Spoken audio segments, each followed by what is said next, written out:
wabarakatuh. Alhamdulillahilladzi yattasifu bisifatil kamal wa yan'atu bi na'util jamal wa ya'rifu ma kana wa ma yakunu wa ma huwa al-ka'in fil hal wal ma'al. Allahumma salli wa sallim ala habibika Muhammadin wa ala alihi wa atratihi wa atba'ihi ila yaumiddin. Subhanaka la ilma lana illa ma 'allamtana innaka antal alimul hakim. Rabbi shrah li sadri wa yassir li amri wahlul 'uqdatam min lisani yafqahu qawli. Qala Allah tabaraka wa ta'ala fi muhkami kitabih ba'da a'udzu billahi minasy syaithanir rajim. Innal ladzina qalu rabbuna Allah thumma istaqamu tatanazzalu 'alaihimul malaikatu alla takhafu wa la tahzanu wa abshiru bil jannati allati kuntum tu'adun.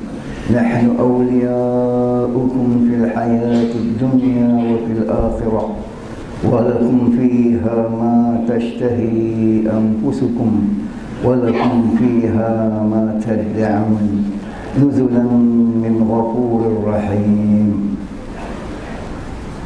Wa qala alaihi salatu wassalam, quba liman amana bi wa ra'ani. Wa qala quba liman amana bi wa lam yarani. Quba liman amana bi wa lam yarani. Tuba liman amana bi wa lam yarani. Tuba liman amana bi wa lam yarani. Tuba liman amana bi wa lam yarani. Tuba liman amana bi wa lam yarani. Tuba liman amana bi wa lam yarani. Sadaqallahul azim wa sadaqa Rasulullah sallallahu alaihi wasallam.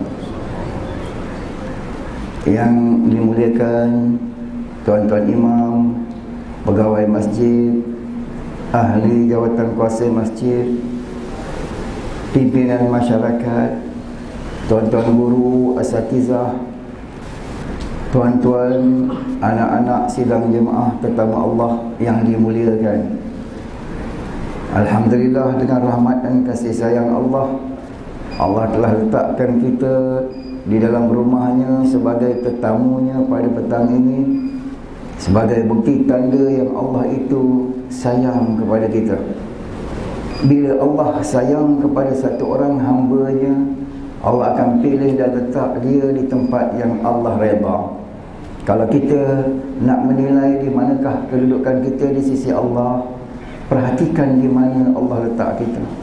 Ternyata pada petang ini kita berada dalam kasih sayang Allah, dan Allah sedang menzahirkan kasih sayang itu bila mana Allah pilih kita untuk berada di rumahnya, bermuzakarah tentang kebesarannya, cerita tentang agama, beriktikaf, duduk dengan orang baik-baik dalam amalan yang baik-baik. Itu adalah semata-mata kerana kasih sayang Allah terhadap kita. Tidak ada yang lebih sayang kepada kita yang melebihi sayang Allah. Sebab itu Nabi SAW beritahu, itu sebagai gambaran besarnya kasih sayang Allah. Itu bukan satu perbandingan tepat, tetapi perbandingan kepada besarnya kasih sayang Allah terhadap hamba, bahawa Allah itu mengasihi hamba-Nya 70 kali lebih dari cinta kasih seorang ibu kepada anaknya. Kalaulah boleh diukur timbang, boleh ditara, boleh diukur saiz kasih sayang, maka dikalikan 70 kali, itu bukan saiznya kasih sayang Allah terhadap kita. Hanya nak gambarkan betapa besarnya kasih sayang Allah itu terhadap kita, maka disebut sebagai 70 kali lebih daripada kasih sayang ibu terhadap kita. Ibu kita sayang pada kita, ibu buatkan susu untuk kita. Ibu kita sayang pada kita, dia korbankan tidurnya, dia korbankan rehatnya, dia korbankan kesihatannya, dia korbankan masanya, tenaganya, uang ringgitnya. Kita lapar, dia masakkan makanan untuk kita. Sayang ibu. Pakaian kita dicuci basuhnya. Tetapi lihat bagaimana kasih sayang Allah terhadap kita. Kasih sayang Allah terhadap kita, daripada tidak ada kita diadakan oleh Allah. Daripada tidak ada kita diwujudkan oleh Allah. Dan kewujudan itu pula Allah wujudkan kita dalam kewujudan yang sangat istimewa. Allah yang jadikan jasad kita, Allah yang jadikan roh kita. Maka Allah Ta'ala dahulu sebelum ciptakan kita, boleh Allah buat satu keputusan atas pilihannya untuk jadikan jasad kita ini jasad benda lain, roh lain. Tapi Allah jadikan kita dengan tanpa pilihan kita sebagai manusia. Setelah sebagai manusia, Allah jadikan kita pula orang yang beriman. Setelah beriman, Allah jadikan kita pula umat kepada baginda Rasulullah sallallahu alaihi wasallam. Ini semua kekurniaan Allah kepada kita atas kasih sayang Allah. Bayangkan kalau Allah jadikan kita dahulu, lahir kita bukan daripada keluarga yang beriman, bukan daripada keluarga yang percaya kepada Allah. Adakah kita hari ini berada di dalam rumah Allah ini pada hari ini? Tapi ini tanpa pilihan Allah jadikan kita. Ibu kita sayang pada kita, buatkan susu. Tapi Allah sayang kepada kita, jadikan susu. Ibu kita sayang pada kita, masakkan makanan. Tapi Allah Ta'ala sayang pada kita, jadikan makanan. Ibu kita sayang pada kita, siapkan pakaian. Tapi Allah Ta'ala sayang pada kita, jadikan pakaian. Malah apa yang ibu kita langsung tidak ada ruang ikhtiar di dalam.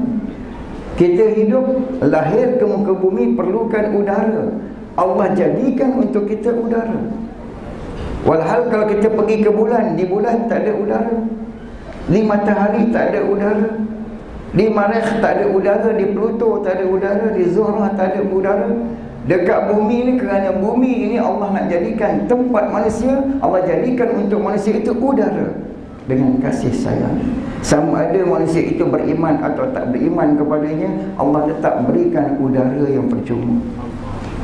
Di mana mereka pergi, mereka akan temui air, kerana air keperluannya. Wa ja'alna minal ma'i kulla syai'in hayyin. Setiap yang hidup itu perlukan kepada air, sama ada dia beriman atau tidak beriman. Maka Allah jadikan untuk mereka air di mana saja mereka pergi, kerana kasih sayangnya terhadap kita. Allah tumbuhkan dari bumi ini tumbuh-tumbuhan kerana sayangnya Allah pada kita. Sayangnya Allah pada kita, tuan-tuan. Satu hal yang lain pula, ketakutan.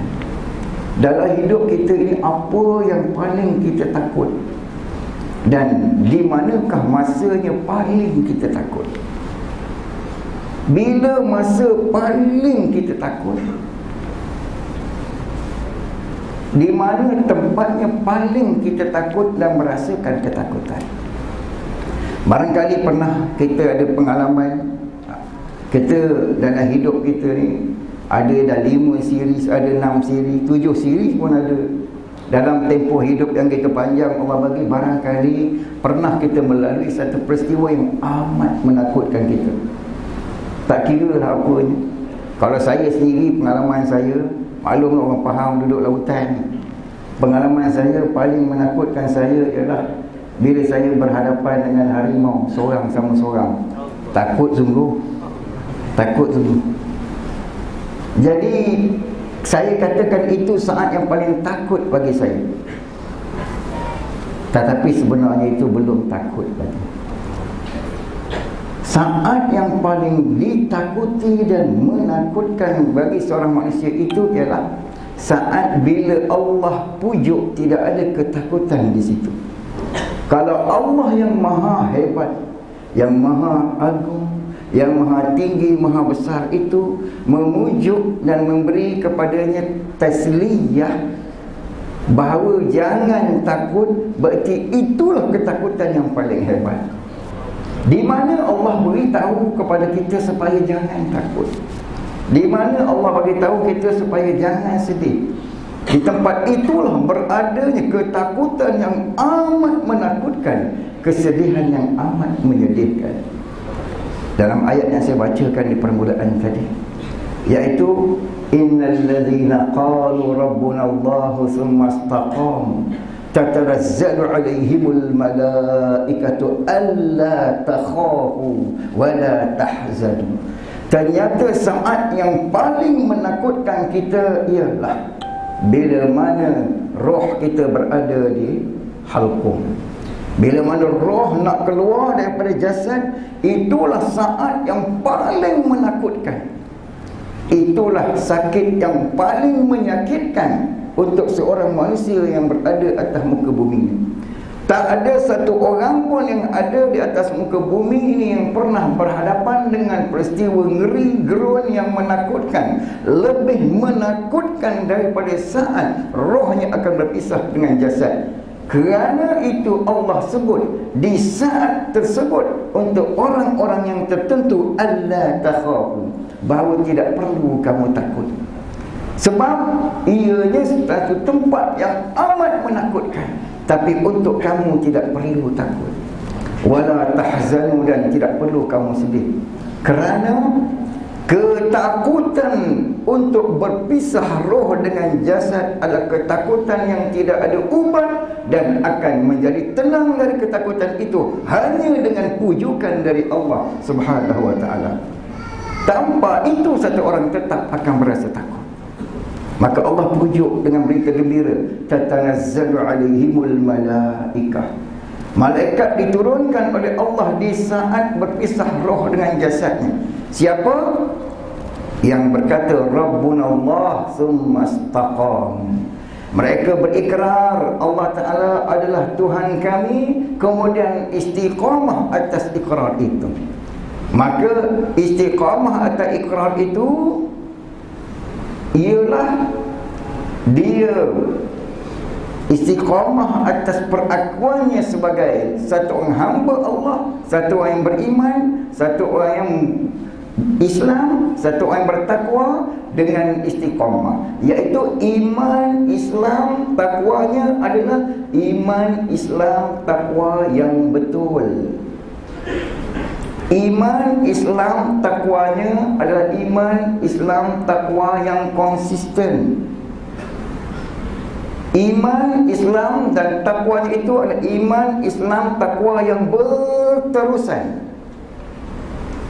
Iman, Islam dan takwanya itu iman, Islam, takwa yang terbaik diusahakan. Digabungkan empat ini dinamakan dia istiqamah atas ikrarnya itu tadi. Maka di penghujung perjalanannya barulah dia diberi jaminan untuk tidak takut. Dihantar oleh Allah malaikat khas beritahu dia, jangan kamu takut saat yang menakutkan bagi orang lain, tapi roh daripada jasad, masa itu kamu tak perlu takut. Kali ini adalah utusan Allah yang nak beritahu khabar gembira kepada dia, tidak ada ketakutan untuk kamu. Untuk apa yang bakal kamu hadapi perjalanan seterusnya. Nak masuk dalam kubur tak perlu takut. Duduk seorang-seorang di lahat kamu tak perlu takut. Untuk berada di sana menunggu sehingga ditiup sangkakala yang kedua tak perlu takut. Segala berita tentang kengerian yang ada dalam kubur tidak ada takut untuk kamu. Dan wala tahzan, kamu tak perlu sedih. Sedih pada apa? Sedih kepada yang hendak ditinggalkan. Kita akan sedih bila kita meninggalkan yang kita sayang. Tak perlu kamu sedih isteri yang kamu nak tinggalkan. Tak perlu kamu sedih harta yang kamu nak tinggalkan. Tak perlu kamu sedih rumah yang kamu nak tinggalkan, anak-anak yang nak kamu tinggalkan. Apa saja yang kamu nak tinggalkan itu kamu tidak perlu sedih. Kenapa tidak sedih? Kerana sudah ditunjukkan di hadapannya gantian yang lebih hebat. Dipaparkan di hadapannya syurga Allah Subhanahu wa ta'ala. Syurga itu apa? Syurga ialah sesuatu yang bila kita lihat, kita akan lupa semua yang lain. Itu baru syurga. Selagi kita mengingati yang lain dengan melihatnya, maka itu bukan syurga.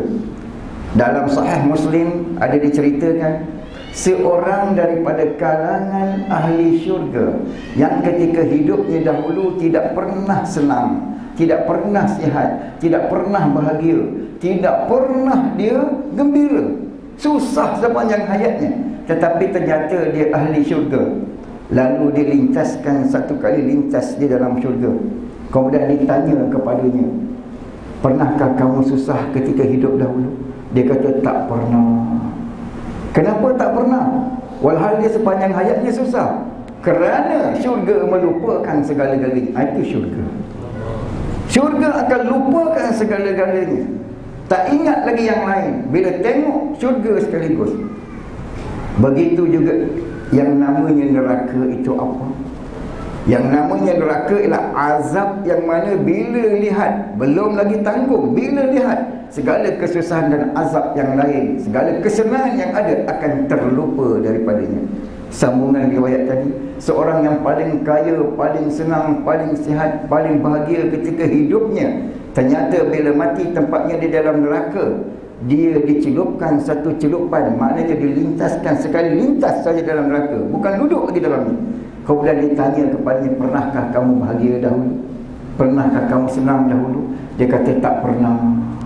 Tak pernah senang, tak pernah bahagia. Kenapa? Terlupa dari segala kesenangan yang pernah dia ada dahulu, dengan sebab dahsyatnya azab neraka yang ada dilihat di hadapan matanya ketika itu. Maka begitulah tadi, tak perlu kamu sedih. Dia tidak sedih meninggalkan isterinya kerana dia sudah nampak bidadari yang menunggunya. Dia tidak sedih meninggalkan anak-anaknya kerana dia sudah lihat wildanul mukhalladun berada menyambutnya. Dia tidak sedih meninggalkan rumah dia kerana melihat bangunan istananya yang di dalam syurga. Dia tidak sedih meninggalkan ladangnya bila melihat kebun-kebun syurganya. Dia tidak sedih meninggalkan harta benda dan kenderaannya bila dia lihat harta benda dan kenderaan yang ada di dalam syurga. Sebab itu dia tak sedih, malah dia lupa dah semua ni. Dia lupa. Dia lupa apa yang ada, tidak ada apa lagi dah pada dia. Ni orang yang datang malaikat di saat itu. Ini yang paling sayang pada kita, menyediakan kepada kita. Allah yang paling sayang pada kita sediakan ini untuk kita, tuan-tuan. Dan dari kalangan manusia pula, siapakah yang paling sayang pada kita? Kita tahu yang paling sayang pada kita, tidak ada tolok, tak ada bandingnya, adalah Allah Subhanahu Wa Taala. Kemudian dari kalangan manusia pula, siapakah manusia yang paling menyayangi kita? Sudah tentunya baginda Rasulullah sallallahu alaihi wasallam. Tak ada dah susuk tubuh yang lebih menyayangi kita ini melebihi baginda sallallahu alaihi wasallam. Waditu an ara ikhwani, aku begitu berhasrat kalau aku boleh melihat saudara-saudaraku, bertemu dengan mereka. Qalu alasna ikhwanaka ya Rasulullah. Sahabat-sahabat bertanya, bukankah kami ini saudaramu wahai Rasulullah? Rasulullah kata, la bal antum ashabi. Tidak, kamu bukan saudara-saudaraku, kamu adalah sahabat-sahabat. Ikhwani yakununa ba'di, yawaddu ahaduhum law yarani bi ahlihi wa malihi. Saudara aku ialah mereka yang akan datang selepas aku. Sekarang masih belum ada, tetapi mereka begitu kepingin kalau boleh bertemu dengan aku walau dengan mengorbankan harta serta keluarganya. Itu saudaraku. Mereka yang datang selepas Nabi ada kerinduan untuk bertemu dengan Nabi. Mudah-mudahan antaranya adalah kita yang ada pada malam ini. Kenapa baginda SAW namakan kita saudara? Walhal kita bukan sepupu Nabi, dua pupu Nabi, tiga pupu pun tidak, jauh sangat. Tapi kenapa baginda namakan kita saudara? Kerana sayangnya Nabi SAW terhadap kita. Sebab Nabi sayanglah Nabi namakan kita itu saudara. Sebab Nabi sayanglah Nabi sebut kita di hadapan sahabat-sahabat ini sebagai saudara. Tak cukup dengan itu, apa yang baginda tidak korbankan untuk kita kerana sayang. Seseorang itu akan korbankan, dan pengorbanan itu, ingatan itu bergantung kepada sejauh mana sayangnya. Sejauh mana sayang seseorang itu, sejauh itulah pengorbanan dan ingatannya terhadap perkara tersebut. Cuba lihat, setiap orang Nabi tidak akan diwafatkan kecuali setelah diberi pilihan, nak mati ke tak nak mati. Bila sampai saat kematian, terlebih dahulu dia ditawarkan, nak mati ke tak nak mati. Tidak ada selain daripada Nabi-Nabi. Semua mereka mukhayyar, nak pilih mati ke tak mati. Sehinggalah ketika saat kewafatan Nabi SAW, ketika berada di atas haribaan Aisyah radhiyallahu ta'ala anha, baginda tiba-tiba mengangkat jarinya dan menyebut, Allahumma ila rafiqil a'la. Ya Allah, aku bermilih untuk bersama rafiq a'la, iaitu memilih untuk kembali kepada Allah. Kata Aisyah radhiyallahu ta'ala anha, maka aku pun faham bahawa ketika itu baginda sedang diberi pilihan sama ada untuk terus berada di bumi ini atau kembali kepada Allah. Tapi sebelum menjawab itu, baginda telah ditanya oleh Jibril alaihissalam. Katanya, wahai Rasulullah, aku datang bersama Israel untuk mengambil nyawamu, tetapi sekarang diberi pilihan, apakah kamu nak mati atau nak terus hidup? Baginda Rasulullah SAW tanya soalan yang pertama, kalau aku tidak mati hari ini, apakah aku akan terus tidak mati? Katanya, tidak, satu hari kamu tetap akan mati. Kedua, kalau sekiranya aku mati, siapa yang akan jaga umatku? Baginda tak kata siapa yang akan jaga Abu Bakar mertuaku, Umar mertuaku, Ali menantuku, Asman menantuku, Fatimah puteriku, Al-Hasan cucuku, Al-Husain cucuku, Abbas bapa saudaraku, sahabat-sahabatku. Walhal di hadapan mata baginda mereka itu lapar, di hadapan mata mereka itu miskin, di hadapan mata baginda mereka itu diseksa. Tapi baginda tidak ingat kepada mereka itu. Yang mereka tanya ialah, yang baginda tanya ialah, ingat ialah siapa dia? Umat. Siapa akan jaga umat? Kalau aku pergi, siapa akan jaga umat? Baginda ingat umat, kenapa? Sebab baginda sangat sayang kepada umat. Sayang di saat akan mati, baginda masih ingat umat kerana terlalu sayangnya kepada umat.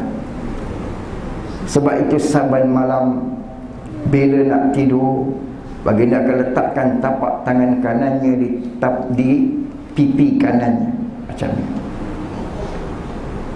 Sementara menunggu lena, tapak tangan itu akan bergenangan dengan air mata. Kerana apakah tangisan itu? Untuk apakah tangisan itu? Menangis kepada kefakiran sahabat-sahabat, kemiskinan saudara-saudara, ahli barat, Ansar dan Muhajirin. Kalla wa hasya. Malah bila ditanya kepada baginda SAW oleh sahabat, satu ketika baginda sebutkan kepada mereka tentang Dajjal. Sahabat-sahabat tanya kepada baginda, seandainya mereka itu keluar di tengah-tengah kami, kaifa nahnu yawma idzin ya Rasulullah, seandainya lah Dajjal muncul di tengah-tengah kami, Tuhan sudah tidak ada, bagaimana kami pada ketika itu wahai Rasulullah? Jawab baginda, antum khair, bal khairun minal yawm, kamu berada dalam keadaan baik, malah lebih baik daripada hari ini. Tak bimbang baginda pada sahabat-sahabat. Tapi yang baginda risau bimbang siapa? Pada kita ni, sebab baginda sayang sangat pada kita. Sayang sangat baginda pada kita. Baginda selalu ingat dan kenang kita. Baginda selalu berdoa untuk kita. Selalu berdoa untuk kita. Dalam Al-Baihaqi, Sunan Kubra oleh Imam Baihaqi, dinukilkan satu riwayat, dan riwayat ini pun dalam Sahih Bukhari pun ada, tapi di sana lebih panjang riwayatnya. Ma ba'atsallahu nabiyyan illa a'tahu da'watan. Allah Subhanahu wa ta'ala tidak pernah mengutuskan mana-mana nabi kecuali Allah akan berikan kepada nabi itu doa yang paling mustajab. Memang semua nabi-nabi doanya mustajab. Begitupun di dalam kemustajaban itu Allah berikan yang paling mustajab. Bererti kalau diminta apa saja Allah akan kabulkan ketika itu juga. Doa yang paling mustajab semua nabi-nabi. Faminhum man da'a bihad dunya fa'utiya biha. Ada di kalangan nabi-nabi itu telah menggunakan doa mustajab tersebut di dunia dan dia telah berhasil daripada doa itu di dunia. Sebagaimana Sulaiman alaihissalam berdoa kepada Allah, habli mulkan la yanbaghi li ahadin min ba'di.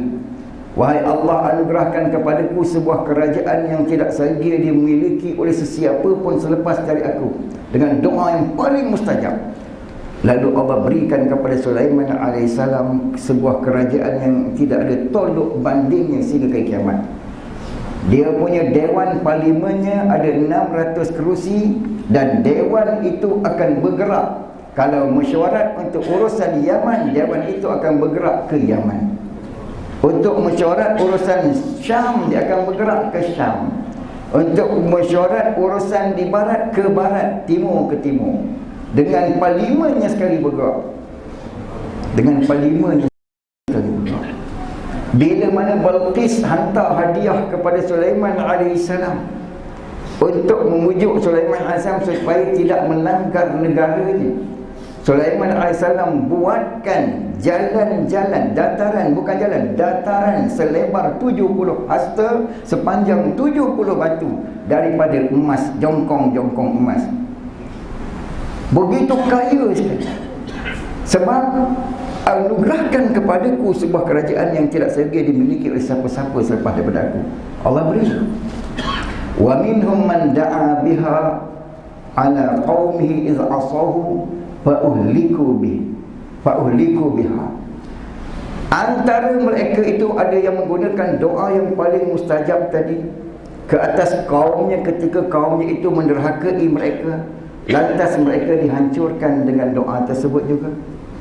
Nuh alaihissalam doa kepada Allah 7 perkataannya, la tadhar 'alal ardi minal kafirin ad-dayyara. Jangan tinggalkan walau seorang pun yang kufur kepadamu, wahai Allah, melata di muka bumi ini. Allah kabulkan, Allah tenggelamkan seluruh bumi kecuali yang beriman 83 orang, lain semua tenggelam mereka. Dengan doa yang begitu hebat. Semua dah gunakan. Tetapi Habib Mustafa sallallahu alaihi wasallam yang setiap doanya adalah makbul, yang makbul itu paling makbul. Kalau baginda itu ketua kepada semua nabi-nabi, maka doanya ketua kepada semua doa-doa, walaupun doa nabi-nabi. Satu ketika Aisyah radhiyallahu anha meriwayatkan, ini juga ada dalam Sunan Al-Baihaqi, Rasul sallallahu alaihi wasallam bersolat di dalam rumah kami. Ketika baginda bersujud, tiba-tiba masuk Al-Husain, lalu naik atas ke belakang Nabi sallallahu alaihi wasallam. Datuknya solat, dia naik atas belakang main. Budak-budak, dia masih kecil. Dia duduk atas belakang baginda, dia turun belah sini, dia naik ke belah sini, dia turun ke depan, dia naik di belakang, daripada belakang dia naik turun ke depan. Dan baginda sallallahu alaihi wasallam terus bersujud, dibiarkan cucunda kesayangannya itu bermain. Setelah puas cucu bermain, baginda sempurnakan solatnya. Seusai solat, kata Aisyah radhiyallahu anha, aku melihat baginda berbicara dengan seseorang, tetapi aku tidak melihat sesiapa pun. Kemudian aku lihat baginda menghulurkan tangannya seperti ini. Tiba-tiba aku lihat segenggam tanah berada di tapak tangan baginda. Baginda genggam tanah itu, bangun dalam keadaan menangis, dan tangisannya semakin kuat. Baginda masuk ke dalam masjid. Miqdad bin Aswad ada di sana, beberapa orang sahabat ada di sana. Melihat baginda dalam keadaan menangis yang begitu sekali, mereka bertanya, ma yubkika ya Rasulullah, apa yang menyebabkan tuan menangis wahai Rasulullah? Jawab baginda sallallahu alaihi wasallam, Demi Dia yang telah mengutusku dengan kebenaran. Sebentar tadi Jibril AS telah datang kepadaku dan memberitahuku bahawa anakku ini, lalu menunjuk kepada Al-Husain, Arab panggil cucu anak, anakku ini akan dibunuh oleh umatku di satu dataran, dan inilah tanahnya, di mana tanah dari dataran itu tempat tubuhnya akan terjelapak, darahnya akan tumpah. Dikhabarkan kepada baginda. Saya dulu kata apa? Demi Allah, jika di saat itu baginda angkat tangan dan doa dengan doa yang paling mustajab, nescaya kamu tidak akan baca di lembaran sejarah kematian Al-Husain dibunuh di Karbala. Kamu tidak akan jumpa dalam sejarah kematian Al-Hasan diracun. Kamu tidak akan baca dalam sejarah sahabat-sahabat hidup dalam keadaan lapar, ahli bait ditinggalkan dalam keadaan miskin. Kamu tidak akan jumpa sirah sejarah itu. Tapi ini berlaku di lembaran sejarah, jadi bukti kepada kita. Sedang Nabi ada doa yang paling mustajab itu, dan kalau kita ada doa tersebut, nescaya itulah akan kita minta dari Allah untuk keluarga kita. Tetapi kenapa Nabi tidak gunakan doa itu? Dalam Sahih Bukhari ada jawapannya. Baginda sallallahu alaihi wasallam bagi tahu, ikhtaba'tuha 'inda rabbi syafa'atan li ummati yaumal qiyamah. Aku simpan doa yang paling mustajab itu di sisi Allah untuk kugunakan sebagai syafaat bagi umatku ini di hari kiamat. Ni sayangnya Nabi pada kita, tuan-tuan. Bagi dia sedia cucunya dia bunuh, bagi dia sedia anaknya lapar, bagi dia sedia walaupun tadi khabarkan Osman akan dibunuh, bagi dia sedia dan siap untuk menghadapi ini. Bagi dia tak doakan, sebab bagi dia takut kalau bagi dia doakan doa mustajab itu, tidak ada lagi doa mustajab itu untuk umat yang dikasihi ini.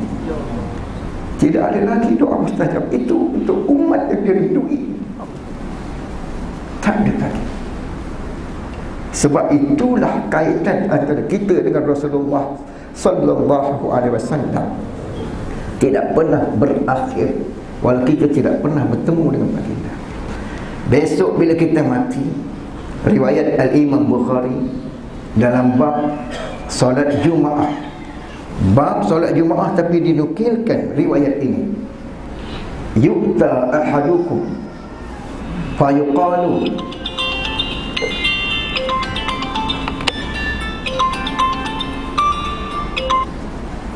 yu'ta ahadukum fayuqalu ma ilmuka bihadzal rajuli. Ketika kamu berada di dalam kubur, terbaring di dalam lahat, akan didatangi kepada kamu, siap kita nanti akan didatangi kepada kamu, iaitu terpampang di hadapan kita sosok baginda Rasulullah sallallahu alaihi wasallam. Lalu ditanya kepada kita bila sosok itu berada di hadapan kita, apakah pengetahuanmu tentang lelaki ini? Apa yang kamu tahu tentang lelaki ini? In kana mu'minan, seandainya dia adalah satu orang yang beriman, jawapannya ialah ja'ana bil bayyinati wal huda. Dia beritahu, dia kata Rasulullah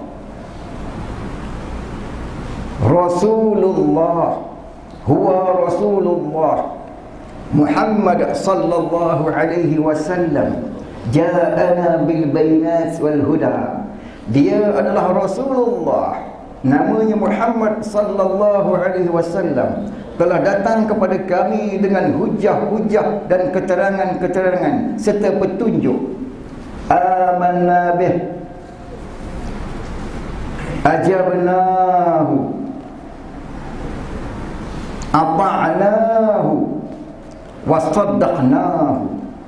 Lalu kami beriman dengannya, kami sahut seruannya, kami benarkan dia dan kami taat kepadanya, kami ikut dia. Maka dijawab, fayuqalu lahu, lalu dijawab kepada yang menjawab dengan jawapan yang betul ini tadi, nam salihah, tidurlah kamu dalam keadaan yang baik. Inilah selepas tatanazzalu alaihimul malaikah, di saat roh nak berpisah dengan jasad, Pengakhiran soalan bila dibaringkan di dalam lahan, nam salihah, tidurlah kamu dalam keadaan baik. Lihat sehingga sengkakala yang kedua ditiup, masa itu baru kamu bangun untuk berarak menuju ke mahsyar Allah Subhanahu wa taala. Ni ta'alluq kita dengan Rasul sallallahu alaihi wasallam. Tapi tengok jawapan tadi. Jawapan tadi 4 perkara disebutkan. 4 itu isyarat kepada 4 tanggungjawab kita kepada baginda Rasul sallallahu alaihi wasallam. Pertama, kita kena beriman dengan Rasul sallallahu alaihi wasallam. Aminu billahi war rasul. Aminu billahi war rasul. Berimanlah kamu dengan Allah dan Rasulnya. Kena beriman. Amanna bi. Waktu dia jawab amanna bi. Taatlah kamu kepada Rasulullah sallallahu alaihi wasallam. Ati'ullah wa ati'ur rasul. Maka di sana dia ajabnahu, kami menyahut seruannya, itu kami taat kepadanya. Baca dia jawab ajabnahu. Dan kita disuruh ittiba' dengan Rasul sallallahu alaihi wasallam. Fattabi'uni, hendaklah kamu semua mengikut aku. Maka di sana juga dia menjawab. Dia jawab ata'nahu, kami taat pada ajabnahu, kami ikut dia. Dan kena cinta kepada Nabi SAW. Di sana dia saddaqnahu, kerana tasdik berkait dengan cinta. Baginda selalu menyebut sidq itu berkait dengan cinta. Maka tidak ada sidq kecuali terlebih dahulu dikenali cinta. Maka ini sebagai membalas kecintaan baginda Rasul sallallahu alaihi wasallam dan pengorbanan baginda sallallahu alaihi wasallam untuk kita yang sangat rindu dan sayang kepada kita, tuan-tuan. Sangat sayang dari. Lalu bagaimana kita nak bentuk kecintaan itu kepada baginda Rasul sallallahu alaihi wasallam? Setelah kita tahu nilai cinta itu sangat besar dan sangat kita perlukan bagi menentukan berjaya gagalnya kita bila berada dalam kubur nanti. Malah atas dunia ni pun, kalau hidup kita tidak ada takluk dengan baginda, kita juga dikira gagal.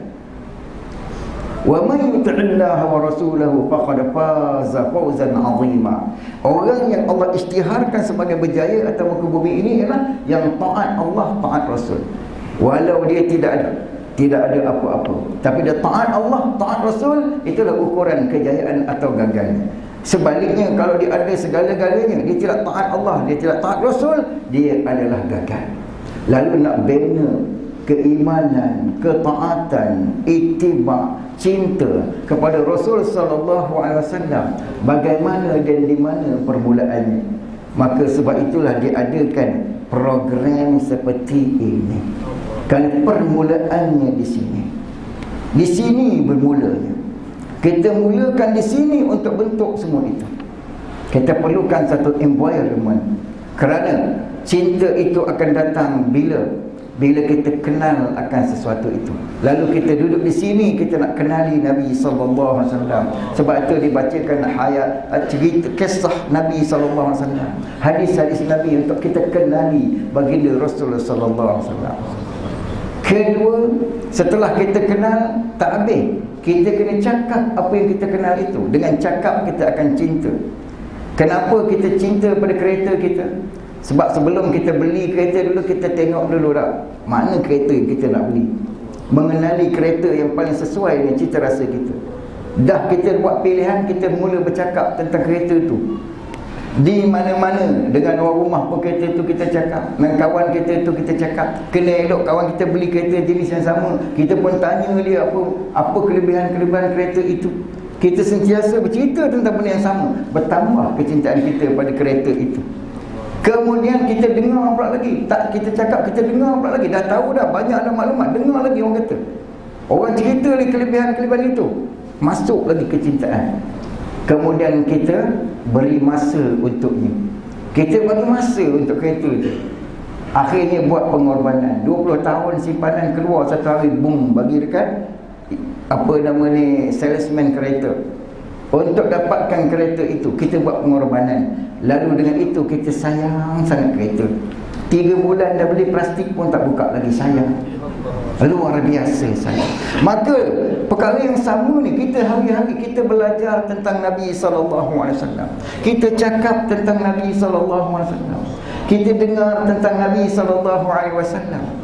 Kita beri masa tentang perkara yang berkait dengan Nabi SAW, dan kita buat pengorbanan untuknya, maka pasti dan pastilah kecintaan terhadap baginda Rasulullah SAW itu akan datang dalam hati kita.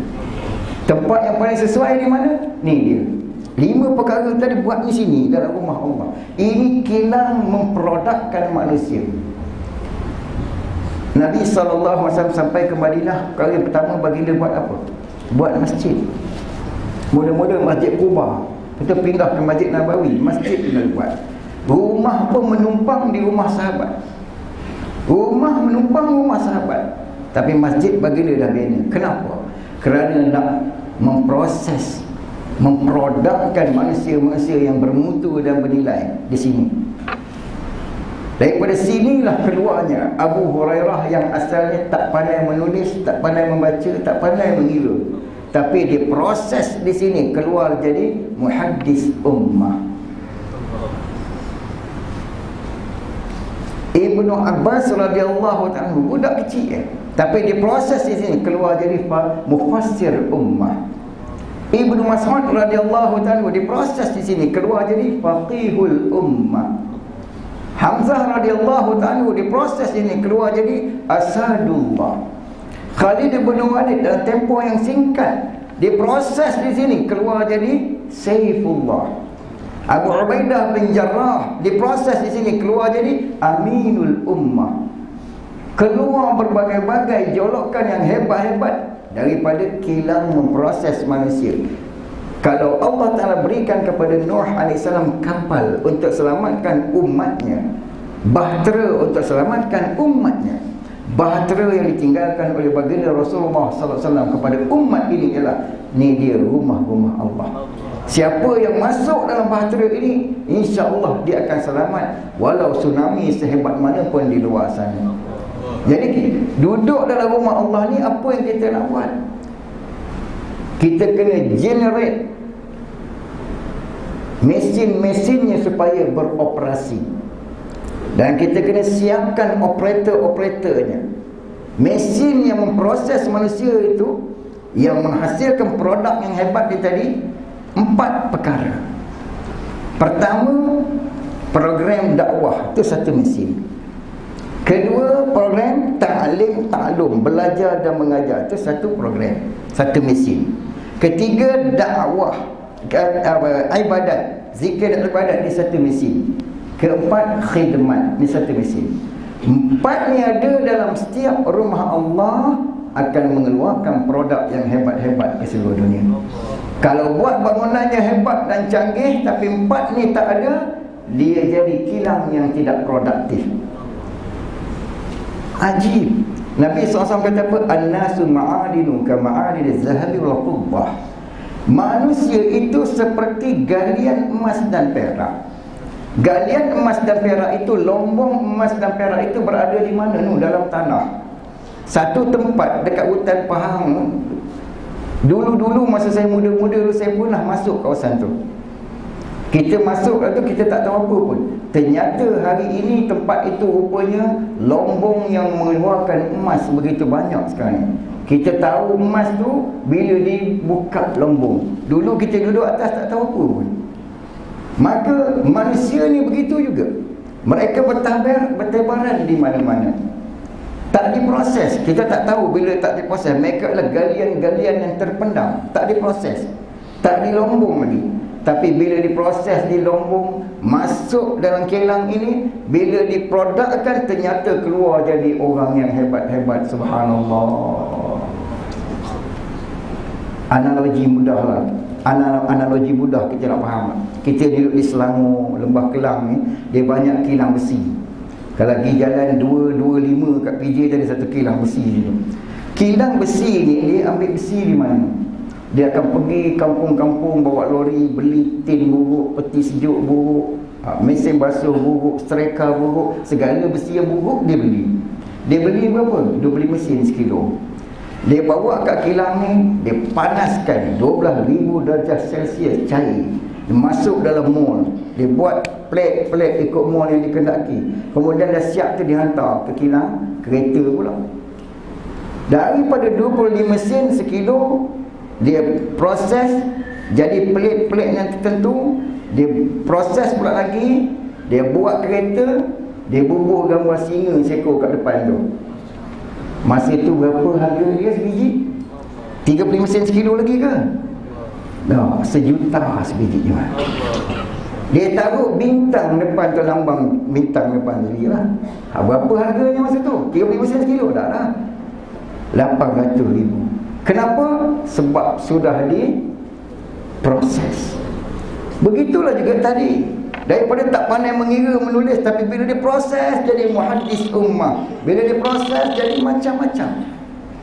Dan begitu juga di kalangan kita sini dulu. Ada seorang budak biasa je dulu masa sekolah. Masa sekolah menengah dia budak biasa-biasa je. Tapi bila dia proses hari ni, Masya Allah, Ustaz Khandai Al-Hafiz, budak biasa-biasa je sekolah dia kat kampung di Mersing tu dulu. Tapi bila diproses, ternyata rupa-rupanya jadi Ustaz Khandai Al-Hafiz. Belajar dekat Universiti Madinah. Hasil daripada diproses dalam kilat. Dan kita tak tahu ni, tak tahu ke mana dia akan sampai satu hari nanti. Saya tambah sikit lagi, boleh tak? Boleh tak boleh ni? Tak ada respon. 20 tahun yang lalu, kalau boleh yang ni jangan apa? Jangan direkam ni. Jangan di airline, jangan direkam. Sebab ni agak privacy sikit, minta tolong. Stop dulu. Stop, ini stop dulu. Ini kita sama kita je.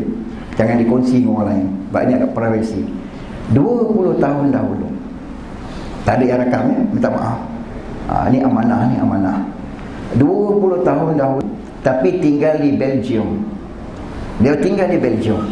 Jadi beliau ni satu hari Allah jadikan asbab dia ni telah berjaya mengislamkan satu orang budak umur 15 tahun. Di sana bawah 18 tak boleh lagi. Tapi secara senyap-senyap dia ni berulang-alik jumpa sahabat saya budak tadi, terus mempelajari dan mendalami Islam. Sehingga dia solat balik ke rumah, dia solat seorang-seorang kat rumah. Masih lagi disembunyikan. Satu hari dia datang ke masjid. Bila dia datang ke masjid, maklumlah dia ni orang putih, mata biru, kulit merah, rambut brown, dengan pakaian dia. Bila dia masuk dalam masjid, orang masjid ni tak tahu dia ni Islam.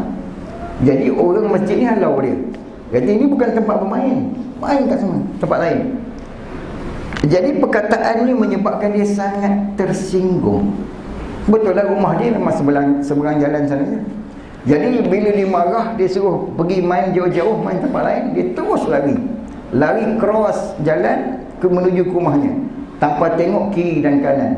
Satu kereta datang, dam, melanggar dia, jatuh cedera parah. Tetapi masa tu abang dia sampai dalam keadaan berlumuran darah ni, luka lah. Dia senyum. Abang dia kata, kau tak sakit ke? Sakit. Habis kenapa engkau senyum? Aku senyum kerana, dia kata, aku gembira sebab sebentar lagi aku akan bertemu dengan Rasulullah sallallahu alaihi wasallam. Ni 15 tahun baru masuk Islam. Aku mengharapkan agar engkau juga mengikut jejak aku dan bersama-sama dengan Rasulullah sallallahu alaihi wasallam nanti. Kata abang, apa kau cakap ni? Aku tak faham. Dia kata, aku telah memeluk Islam. Muhammad itu Nabi untuk orang Islam. Jadi kau ikut juga aku, peluk Islam. Abang dia tanya, macam mana peluk Islam? Dia kata, ucaplah kalimah ini. Dalam keadaan parahnya dia syahadahkan abang dia masuk Islam. Dia dibawa ke hospital. Sampai di hospital, kakaknya pula sampai. Sekali lagi kakak dia heran tengok, masih senyum lagi dalam keadaan cedera parah. Kakak dia tanya, kenapa engkau senyum macam ni? Kau tak sakit kan? Dia kata, sakit, tetapi sesuatu yang lebih mengembirakan aku di sana. Apa dia kata? Sebentar lagi aku akan bertemu dengan Rasulullah sallallahu alaihi wasallam. Kakak dia pun tanya soalan macam abang ni tadi. Ringkas ceritanya, kakaknya juga memeluk Islam. Kemudian dia meninggal dunia. Sebelum meninggal dunia, 2 orang ucap syahadah. Bila dia meninggal dunia, rakan-rakan datang ramai-ramai ke hospital. African ada, Arab ada, Europe ada muka, ramai datang ke hospital. Doktor pelik. Biasanya di sana kalau orang mati, keluarga akan bayar package semua sekali untuk diuruskan oleh gereja. Yang ni mereka pakat datang ramai-ramai. Kenapa kamu datang? Mereka kata kami nak ambil saudara kami, nak uruskan jenazah ni. Saudara kamu ni muka Arab, dia ni muka Afrika, macam mana saudara kamu? Dia kata saudara Islam kami sebab dia telah memeluk Islam. Dengan sebab itu doktor ini terkesan. Doktor itu pun masuk Islam, orang ketiga. Ini riwayat pertama saya ambil daripada Syukri, bukan kutip kat mana-mana. Beliau ceritakan kepada saya yang beliau mengalami kisah ni, bukan orang lain. Kemudian setelah itu mak ayahnya sedih kehilangan anak dia. Maka mereka bermesyuarat dekat masjid. Lepas subuh hari itu mereka mesyuarat ramai-ramai. 70 orang jemaah mesyuarat. Apa kita nak buat untuk gembirakan hati mak ayah saudara kita yang dah pergi ni? Mesyuarat lalu keputusan mesyuarat ialah kita buat collection sikit seorang seadanya, kemudian kita hadiahkan untuk mereka supaya mereka boleh pergi bercuti. Saya setuju, agree, buat collection, taruh dalam envelope, dan aku salah seorang yang pergi, dia tu. 4 orang pergi, aku salah seorang daripada mereka. Pergi ke rumah tu, tengok 2 orang mak ayah nanti masih lagi dalam keadaan sedih. Mereka pun mengucapkan takziah, cerita lebih kurang, kemudian bawa envelope bagi. Ini bukan budaya mereka. Tapi bila dia beri envelope, dia tanya kenapa? Tanda solidariti kami dengan tuan, dengan puan atas kepergian anak tuan itu. Jadi mudah-mudahan dengan sedikit sumbangan ni boleh pergi cuti mana-mana. Dengan sebab akhlak ni tadi, kedua-duanya juga telah memeluk Islam. Seorang budak umur 15 tahun jadi asbab kematiannya kepada 5 orang. Bila Muhammadiyah ada dalam diri, kita nak usahakan Muhammadiyah itu ada dalam diri kita. Kita dah 60 tahun hidup, berapa orang pernah masuk Islam di tangan kita, tuan-tuan? Berapa orang pernah kembali ke pangkal jalan atas asbab kita? Yang beri hidayah Allah, tapi Allah gunakan kita sebagai asbab. Berapa orang? Kerisauan ini begitu tinggi dalam hati Nabi SAW. Siapa ada kerisauan ke atas orang lain, ni nikmat yang sangat besar, kerana dia ada sesuatu yang hanya Allah beri pada Nabi-Nabi. Risau atas dunia semua orang ada. Risau atas pangkat semua orang ada. Risau atas keluarga semua orang ada. Tapi risau ke atas orang lain bagaimana mereka untuk dapat hidayah, itu hanya ada pada Nabi-Nabi. Dan kalau adalah pada pendosa-pendosa macam kita ni, nikmat yang sangat besar telah dianugerahkan Allah ke dalam akalnya itu. Semua mudah-mudahan Allah berikan ini pada kita, tuan. Ini adalah bukti, tanda ikatan hubungan kasih sayang kita dengan Nabi SAW. Esok hari akhirat bila tanya, apa yang kamu bawa? Apa yang kamu bawa bertemu dengan Rasulullah? Apa yang kamu bawa? Sebab soalan ini berkait, apa yang kamu bawa? Akan datang Abdullah bin Rawahah dengan sebelah bahunya telah terputus. Ini yang aku bawa. Akan datang Ja'far bin Abi Talib, keempat-empat tangan dan kakinya terputus dan dadanya berlubang dengan tombak. Ini yang aku bawa. Akan datang Zaid bin Harisah dengan 2 tombak di dadanya. Ini yang aku bawa. Akan datang Khalid bin Walid penuh dengan lebih daripada 100 parut kecederaan di bahagian depan tubuhnya. Ini yang aku bawa. Akan datang Sumayyah dengan bekas tombak daripada bawah hingga ke atasnya. Ini yang aku bawa. Mereka akan tunjukkan kepada kita semua yang mereka bawa.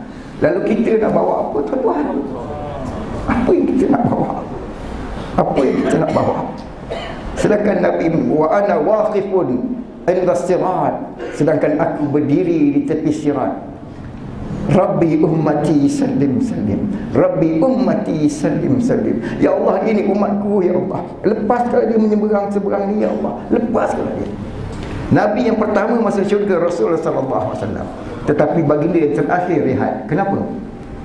Sebab baginda tidak rehat selagi umat baginda yang terakhir ke syurga belum lagi masuk syurga. Sayangnya Nabi pada kita.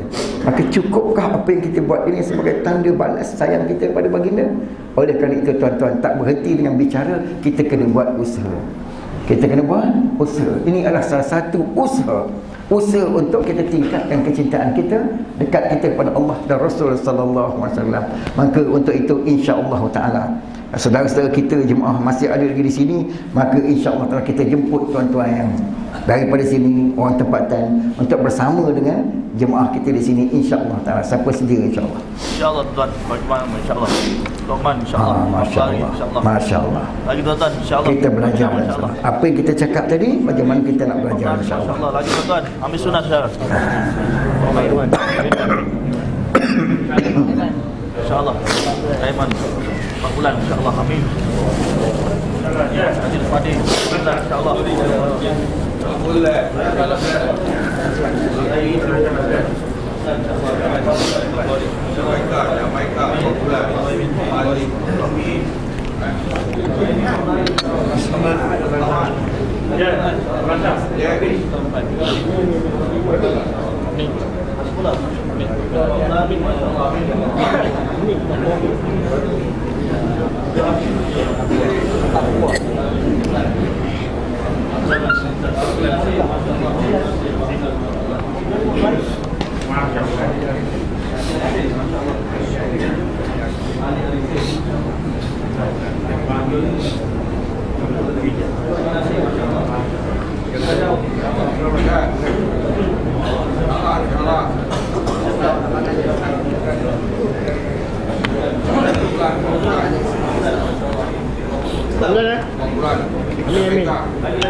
Abang Ali STC, masya-Allah, amin tuan.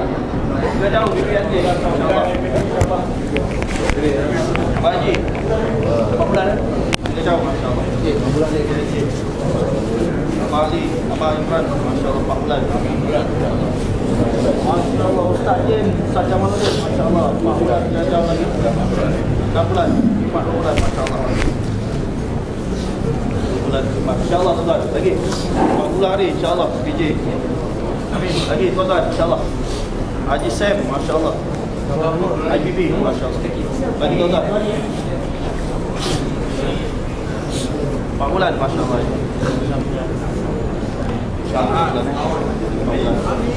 Amin. Haji insya-Allah. Lagi tuan-tuan. Amin Hamzah masya-Allah. Amin. 4 bulan. Abang Azmi masya-Allah 4 bulan. Amin lagi. Samsul 4 bulan lagi masya-Allah. Allah kabul. Aman. Apa? 4 lagi masya-Allah. Hari masya-Allah. Hari 4 lagi masya-Allah. Insya-Allah tuan-tuan ada takazah kita nak bentang insya-Allah tuan. Okay, last sikit insya-Allah hai. Kita ada takazah 40 hari cash kita nak keluar hari Isnin nanti insya-Allah. Nak tafakur terus habis hari Ahad sore. 40 hari daripada Halakas ini. Masya-Allah. Daripada Halakas ini kita nak bentang untuk 40 hari cash keluar untuk cuti sekolah. Jadi daripada Halakas ini ataupun yang nak attach jemaah sini kita nak bentuk 2 jemaah 40 hari insya-Allah. Boleh? Sedia insya-Allah lepas ni kita jumpa insya-Allah. Boleh. Lagi Abang Zul. Negara jauh insya-Allah. Amin. 4 bulan. Zul ya. Any play masya-Allah. Amin. Allah kabul insya-Allah. Amin. أعوذ بالله من الشيطان الرجيم بسم الله الرحمن الرحيم الحمد لله رب العالمين حمدا حامدا حمدا شاكرا حمدا يوافي نعمه ويكافئ مزيده يا ربنا لك الحمد كما ينبغي لجلال وجهك الكريم العظيم سلطانك اللهم صل وسلم على سيدنا محمد في الأولين صل وسلم على سيدنا محمد في الآخرين صل وسلم على سيدنا محمد في الملأ الأعلى إلى يوم الدين صل وسلم على سيدنا محمد حتى ترسل الأرض من إليه وأنت خير الوارثين اللهم اغفر لنا ذنوبنا ولوالدينا ولأساتذتنا ولمشايخنا ولمن أحسن إلينا ولجميع المسلمين والمسلمات والمؤمنين والمؤمنات برحمتك يا أرحم الراحمين اللهم أرنا الحق حقا وارزقنا اتباعه وأرنا الباطل باطلا وارزقنا اجتنابه ظلمنا أنفسنا وإن لم تغفر لنا وترحمنا لنكونن من الخاسرين لا إله إلا أنت سبحانك إنا كنا من الظالمين فلا تدع لنا ذنبا إلا غفرته ولا هما إلا فرجته ولا دينا إلا قضيته ولا ضالا إلا هديته ولا ذليلا إلا أعزته ولا رديئا إلا أكرمته ولا فقيرا إلا أغنيته ولا حاجة من حوائج الدنيا والآخرة هي لك الله إلا قضيتها برحمتها يا أرحم الراحمين. اللهم انصر الإسلام والمسلمين في مشارق الأرض ومغاربها. اللهم أعز الإسلام والمسلمين في مشارق الأرض ومغاربها. اللهم انصر من نصر دينك. اللهم انصر من نصر سنة حبيبك. اللهم انصر المجاهدين في سبيلك. اللهم انصر المجاهدين في سبيلك أينما كانوا ومن كانوا. ربنا آتنا في الدنيا حسنة وفي الآخرة حسنة وقنا عذاب النار. وصل اللهم على سيدنا محمد وعلى آله وصحبه أجمعين. سبحان ربك رب العزة عما يصفون وسلام على المرسلين والحمد لله.